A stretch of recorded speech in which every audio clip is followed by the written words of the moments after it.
All right, and joining me today is Damian Pinas, who fights Murtaza Talha at Dana White's Contender Series Week 1. That fight is on August 12th. So, Damian, all the guys who are going to fight on Contender Series, I love starting with the question, how did you get the call? What were the feelings like when you found out you were going to be on the show? Whoa. I get a call from my coach, Dede Pereira. I don't know if you know him. I was in Aruba. I was just chilling that day. Like, I was sort of planning for my next fight. My next fight was going to be in Aruba for my title defense. Then I was just planning how I going to prepare for that fight. Then I get the call. When I get the call, I was not expecting that something like that big was going to show up so early because I was thinking like, maybe, but I get a call early, and I was so excited, and I was always ready for that call. I was waiting. I was expect that call, but I was not so sure that it was gonna come so soon, because I'm so young in this sport. To get this call, it's not like everybody gets this shot to the contender so early in their career. Because I just have two year and 8 months or 9 months training MMA, so it's a short time. To get this college, you need to be really, really good, and you need to work off to get those calls. So when I got a call, I thought, yo, this is my time. So nobody gonna take it from me. So I was so excited. I don't know how to explain for you. It's a feeling you get when you win the lottery. Yeah. So let's talk about that short So time. yeah, man. I want to ask you about the fact that you've only been fighting for 2 years and 8 months or 2 years and 9 months, as you just said. What have you only been training for that Yeah. long, or is that the first time you took a pro fight? Yeah, that's the first time I take a pro fight, but I was training like 1 year before that, but not MMA. I was training boxing. Then I trained boxing like 2 months, 3 months. Then I switched to kickboxing. Trained kickboxing for the maybe 5 months. Then after that, my one coach saw me training kickboxing, and he asked me to do grappling with him. And I started training grappling with him too. Then when I started training grappling, he saw that I have potential in grappling, so he invited me to do MMA. So after I started training MMA with him, in 2 3 months, I make my debut right away.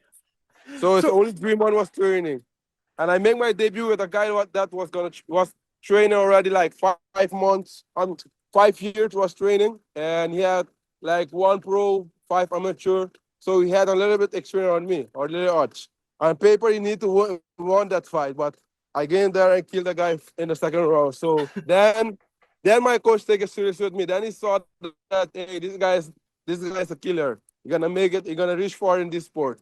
Then we invest more and more and more and more. Yeah, that's it.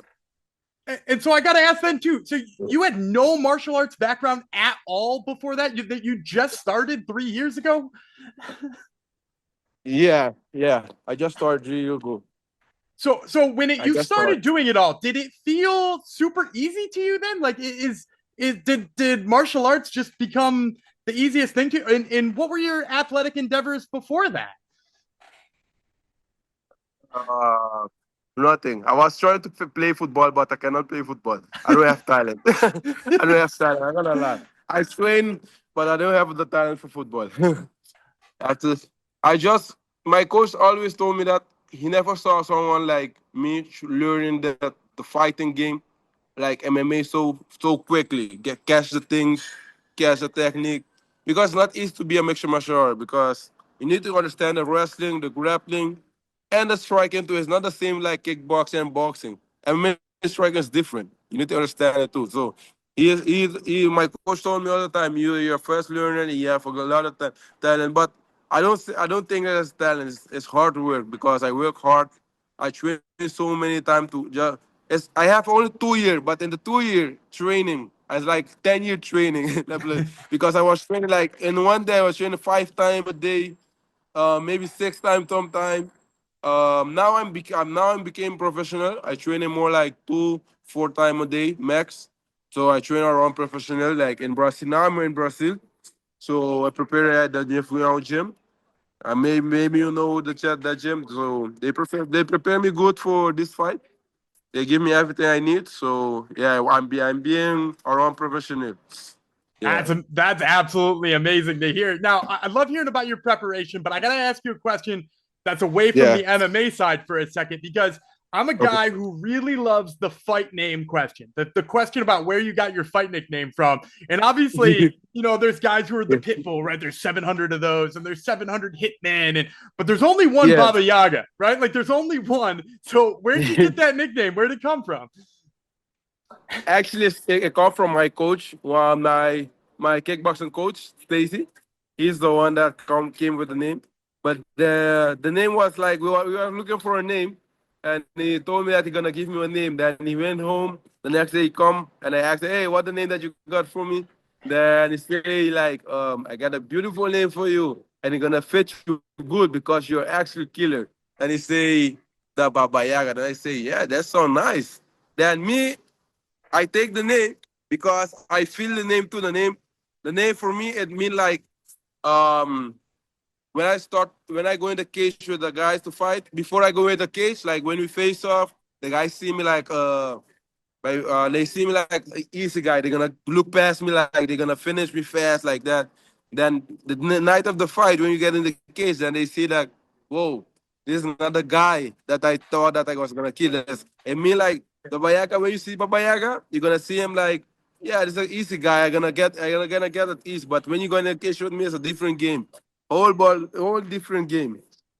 I, Yes. I love it. I love it. Now let's talk a little bit about your choice to train in Brazil too, because like as you said, you're usually training in Aruba. I know you're born in Suriname.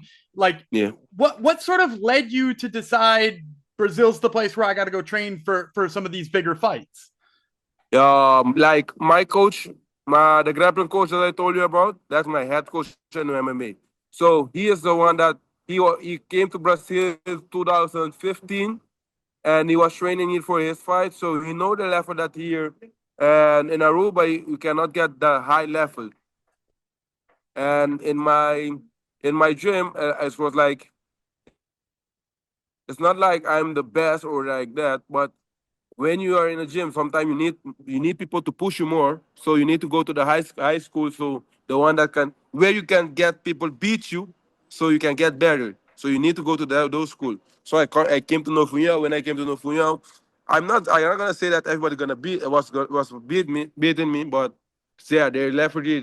They just show you that you need to work hard every day. Everybody is good here. Everybody is like hey, real good in Nofunhão, really good. So you go face to face with only high level guys, and I've training with a few UFC guys, so I see the level, I know how it is. So yeah, I think Nofunhão is the best gym, the best choice I ever make to come to Brazil to train.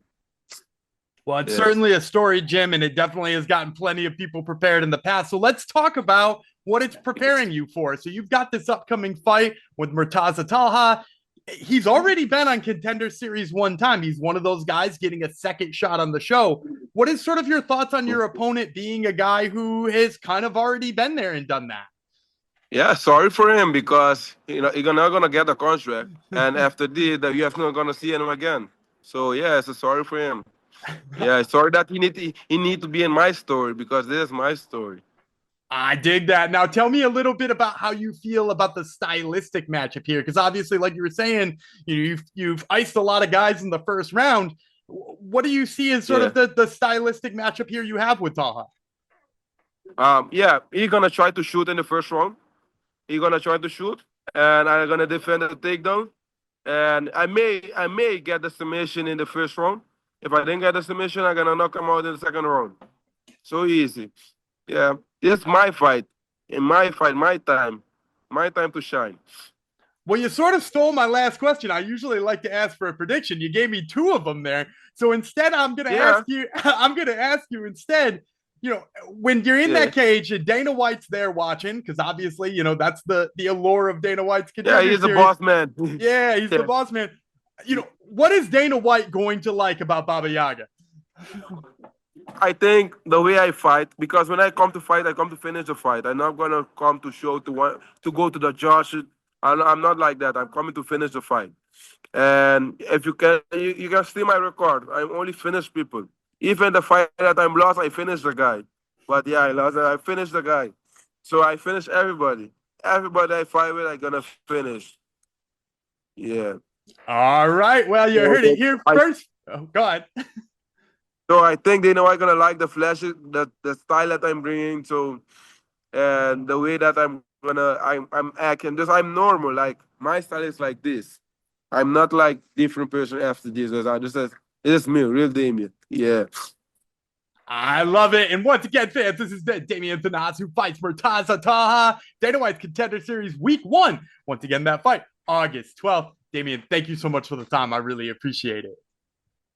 Thank you, bro. Thank you.